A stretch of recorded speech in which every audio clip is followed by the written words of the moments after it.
नमस्कार दोस्तों, मेरा नाम है दीपक कुमार। आज हम पढ़ रहे हैं रेशियो के कुछ प्रैक्टिस क्वेश्चन। दोस्तों, कल मैंने प्रैक्टिस क्वेश्चन में आपको कुछ क्वेश्चन कराए थे, आज और कराता हूँ। आइए देखते हैं आप कितनी जल्दी से कर पाते हैं। ए बी सी की कुल आय 60-60 है। ए बी और सी का कुल खर्च क्रमशः 80%, 85%, 75% है और उनकी बचत का अनुपात 5:6:9 है। ए की आय ज्ञात करो। देखो दोस्तों, बचत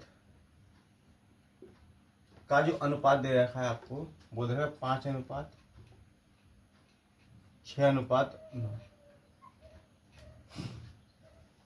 अब सवाल को एक बार दोबारा पढ़ते हैं। कहता है ए बी सी की कुल आय 60-60 है। ए बी सी का कुल खर्च क्रमशः 80%, 85% और 75% है। कुल खर्च है दोस्तों। अगर कुल खर्च है तो मान लेता हूं मैं 100 रुपये उसकी 100% उसकी इनकम थी यूनिट में, खर्च 80% कर दिया तो बचत कितनी करी होगी? 20%। 20% की फ्रैक्शन दोस्तों 1/5। ये 5 उसकी इनकम थी तो खर्च कर दिया 1 और 1 यूनिट रिपेयर 5 को, तो ये हुआ 25। तो इनकम जो आई उसकी आई 25, मतलब 5, सॉरी 25। अब दोस्तों चलते हैं बी पर। ये कह रहा है 85% खर्चा, कितना बचा? 15%। 15% मतलब 3/20।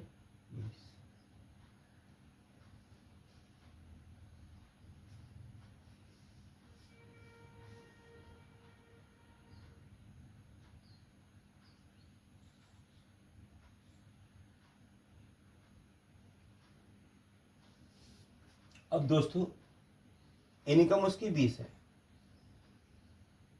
खर्च कर रहा है 3, बचत कर रहा है 3 और 3 यूनिट रिपेयर कर रहा है उसको 6 को, तो 1 यूनिट के लिए 2, तो उसकी गुणा 2 से करो तो 40।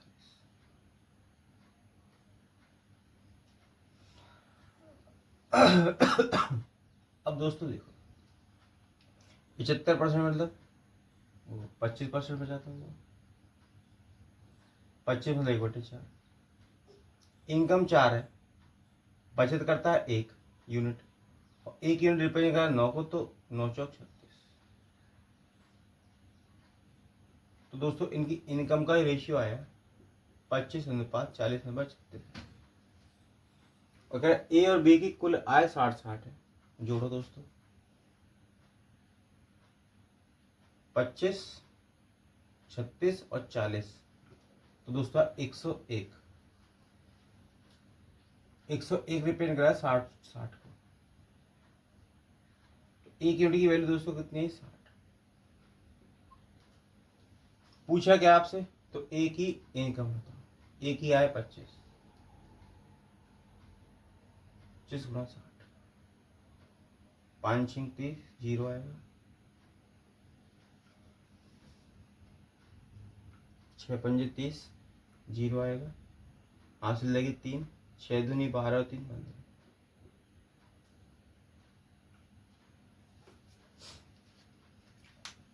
उम्मीद करता हूँ दोस्तों ये क्वेश्चन आपको समझ में आया होगा। आइए चलते हैं दूसरे क्वेश्चन की तरफ।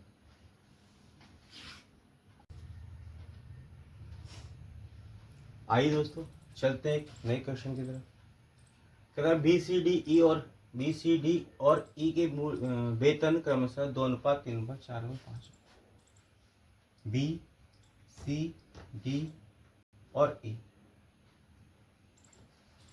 के मूल वेतन क्रमशः 2:3:4:5। ठीक है। उनके वेतन में 20%, 30%, 40%, 50% वृद्धि होती है। यदि डी का बढ़ा हुआ वेतन 560 हो तो बी सी डी और ई के मूल वेतन का योग होता है। दोस्तों पेपर करने के लिए इंपॉर्टेंट चीज क्या है कि हमसे डी का बढ़ा हुआ वेतन पूछा है, केवल डी का। अगर दोस्तों डी का मैं परसेंटेज निकालूं 40%, अगर दोस्तों 40% है तो मुझे 40 का 4 का 40% निकालने में टिपिकल होगा। तो क्या करूँ, आप कहोगे सर वही पुरानी ट्रिक करो, आप सब में 200 का गुणा कर दो। 100 100 100 और 100। अब डी का अगर मैं 40% बढ़ा दूं तो आएगा 560।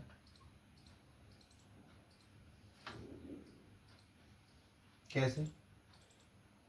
400 का जब आप 40% बढ़ाने जाओगे तो 0 से 0 कट जाएगा, 4 चौक 16 और 1 0 है तो बड़ा 160। अब 400 में आप 160 जोड़ दोगे तो आएगा 560।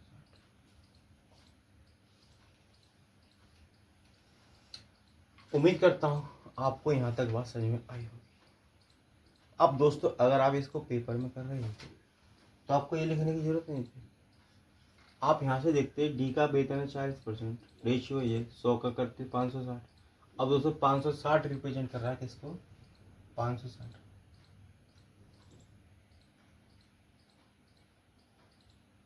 तो एक यूनिट वैल्यू है इसकी। अब पूछा क्या है दोस्तों? पूछा है तो ए बी सी डी और ई के मूल वेतन का योग, इनका योग 200 300 500 500 400 900 900 500 1400।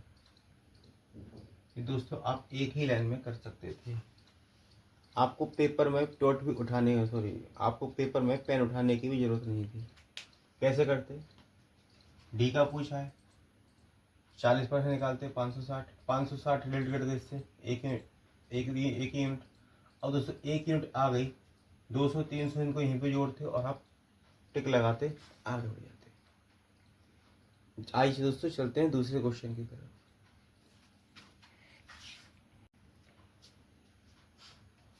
आइए दोस्तों चलते हैं एक नए सवाल की तरफ। कहता किसी भंडार घर में नारंगी अनानास और गन्ने के रस के डिब्बों की संख्या का अनुपात 8:9:15 है। यदि नारंगी अनार और गन्ने के क्रमशः 25%, 33% तथा 20% डिब्बे की बिक्री की जाती है तो बचे भंडार घरों में डिब्बों की संख्या क्या है?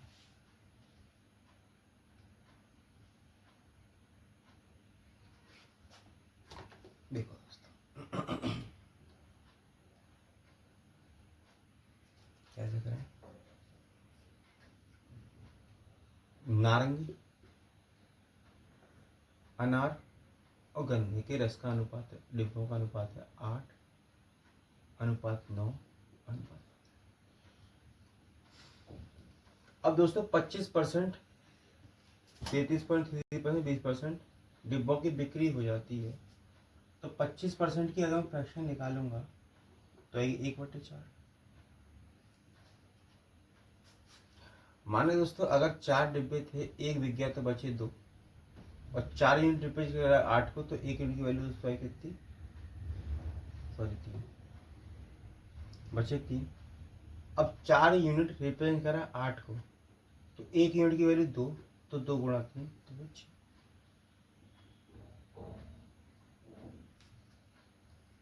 अब चलते हैं दूसरा आगे की तरफ। कहता है जी कि अनार जो है 33.33% बिक गया। ठीक है, 33.33% होता है दोस्तों 1/3। मतलब 3 थे, एक बिक गया तो बचे होंगे 2 और 3 यूनिट रिप्रेजेंट करा 9 को, तो एक यूनिट की 3, तो 3 नीचे। अब चलते हैं इस पर दोस्तों। 20% कितना होता है दोस्तों? 20% 1/5। 5 थे, एक बिक गया बचा 4। 5 यूनिट रिप्रेजेंट करा 15 को, तो एक यूनिट की वैल्यू 3, 3 चौक।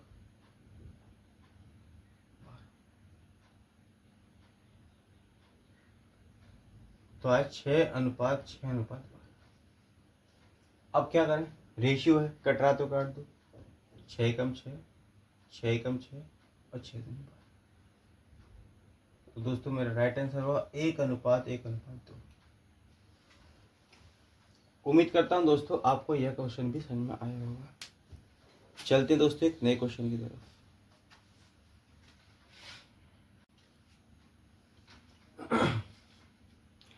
आइए दोस्तों चलते एक नए सवाल की तरफ। कहता सी की वेतन पर उसके वेतन का 1/4 कर है और उसकी बचत वेतन की 1/3 है। व्यय और बचत का अनुपात। अब दोस्तों इस सवाल में आप सैलरी क्या मानो, इंपोर्टेंट बात है ना। अब दोस्तों सैलरी ऐसी मानो कि इन दोनों से कट जाए। क्यों कट जाए?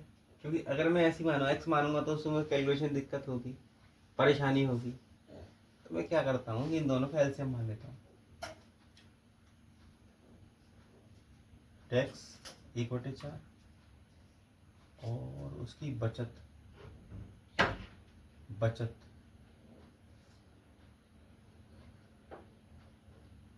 1/3। इनका जो दोस्तों आप मान लो सैलरी को मान लो इनका एलसीएम। उसकी सैलरी कितनी दोस्तों? 12। अब सैलरी अगर 12 है तो टैक्स दे दिया उसने पहले में। तो टैक्स कितना दिया? 1/4। तो 12 का आप 1/4 निकालोगे तो 4 दिया 12, तो टैक्स दे दिया 3। उसकी सेविंग निकालें दोस्तों तो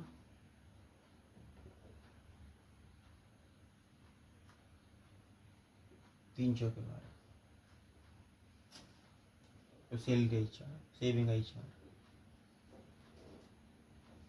अब दोस्तों सैलरी थी 12, जिसमें 3 उसे टैक्स दे दिया, सेविंग कर ली 4, तो 4 और 3 7। कितना बचा? 5। जो 5 यूनिट बचा है ना दोस्तों, वो उसका वो खर्चा, एक्सपेंडिचर। अगर उसकी 12 सैलरी थी जिसमें से उसे 3 तो टैक्स दे दिया, हाँ, और 4 रुपये उसने सेविंग कर ली, तो खर्चा भी तो करा होगा। खर्चा कितना बचा? तो 5। क्यों?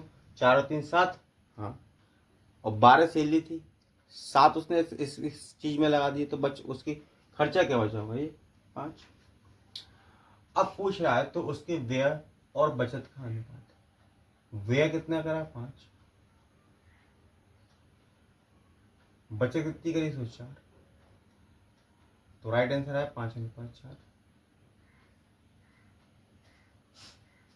उम्मीद करता हूं दोस्तों आपको यह क्वेश्चन भी समझ में आया होगा। आइए चलते हैं दूसरे क्वेश्चन की तरफ।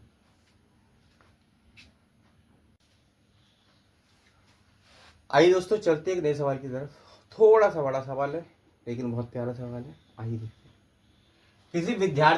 किसी विद्यालय में विद्यार्थी की कुल संख्या 5/12 भाग है, लड़कियों हैं, ठीक है, और शेष लड़के हैं। उनकी कुल संख्या में से 4/7 लड़कों की आयु 14 वर्ष से कम है और लड़की की कुल में से 2/5 लड़कियां की आयु 14 वर्ष से अधिक है। यदि 14 वर्ष से कम आयु वाले विद्यार्थियों की संख्या 1120 है तो विद्यार्थियों की कुल संख्या क्या होगी? देखो दोस्तों,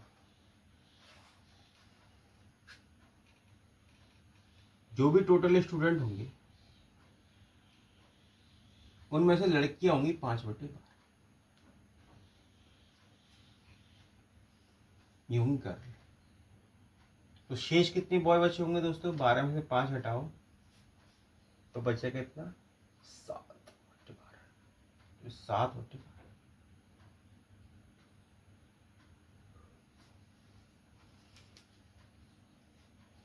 5/12 लड़कियां थी तो 7/12 लड़के शेष बॉय। अब आगे क्या कह रहा है, आगे बढ़ते हैं। उनकी कुल संख्या में से 4/7 लड़कों की आयु 14 वर्ष से कम है। बॉय के 4/7 लड़के ऐसे हैं जिनकी उम्र 14 वर्ष से कम है। ठीक है, तो दोस्तों ज्यादा कितने होंगे? 7 में से 4 घटाओ तो कितने हो जाएगा? 3/7 ऐसे हैं जिनकी 14 वर्ष से उम्र ज्यादा है।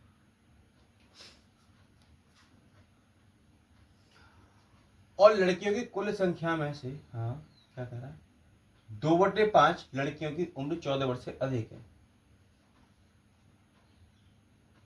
2/5 14 वर्ष से दोस्तों अधिक है। तो 14 वर्ष से कब कितनी होगी? 3/5, सॉरी 14 वर्ष से कम। अब कह रहा है यदि 14 वर्ष से कम आयु वाले विद्यार्थियों की संख्या 1120 है तो विद्यार्थियों की कुल संख्या क्या होगी? अब दोस्तों मैं यहां पे फंस गया। क्यों फंस गया? क्यों, मुझे टोटल विद्यार्थी निकालने हैं। अब टोटल विद्यार्थी निकालने के लिए यहाँ पे अगर मैं x मानता हूं तो कैलकुलेशन दिक्कत हो जाएगी। फिर क्या माने? तो आप दोस्तों ऐसे सवालों में क्या करा करो, ये 7 है, ये 5 है, ये 12 है, इनका प्रोडक्ट ले लो। 7, 5, 12 का प्रोडक्ट ले लो। एक तो तरीका है दोस्तों ये कि आप गुणा लेकर संख्या मान लो। दूसरा तरीका, एक बार पेपर में और क्वेश्चन में नहीं डालना, उसमें देखो आप जो है अगर यहाँ पे 12 ले लेते हो तो 12 लेने का फायदा क्या होगा कि 12 से 12 कट जाएगा, हाँ बचेगा 5। फिर 5 का 3/5 निकालोगे तो 5 से 5 कट जाएगा। ऐसे ही दोस्तों अगर हम 12 माना तो 12 से 12 कट जाएगा, 7 बचेगा। 7 का 4/7 निकालना एक ही हो गया। तो मैं सबसे बढ़िया से 12 टोटल यूनिट 12 मान लेता हूँ। मैंने क्यों माना? क्योंकि मुझे अब कैलकुलेशन इजी हो जाएगी। अब दोस्तों 12 टोटल थे, टोटल में 5/12 लड़कियां ऐसी थी। ठीक है, तो 12 से 12 कटेगा तो बचेगा 5, तो लड़कियां हुई 5 और बॉय हुए 7। अब टोटल लड़कियों की 3/5 जो है 14 वर्ष से कम है, तो 5 का निकालूंगा तो बचेगा 3, तो 14 वर्ष से कम उम्र वाली लड़की 3 हो गई। और दोस्तों यहां देखूंगा तो 14 वर्ष से कम उम्र वाली लड़की 7, लड़के आए 7, तो 4 और 3 सॉरी 4 तो 7। अब दो 7 यूनिट रिप्रेजेंट कर रहा है किसको? 1120 को। तो एक यूनिट की वैल्यू 160। पूछा क्या है? तो विद्यार्थियों की कुल संख्या मानी कितनी? 12 यूनिट। तो 160 गुणा 12, 1920 इसका करेक्ट आंसर होगा। 72, 2, ठीक है। उम्मीद करता हूं दोस्तों आपको यह क्वेश्चन समझ में आया होगा। चलते हैं दोस्तों एक नए क्वेश्चन की तरफ।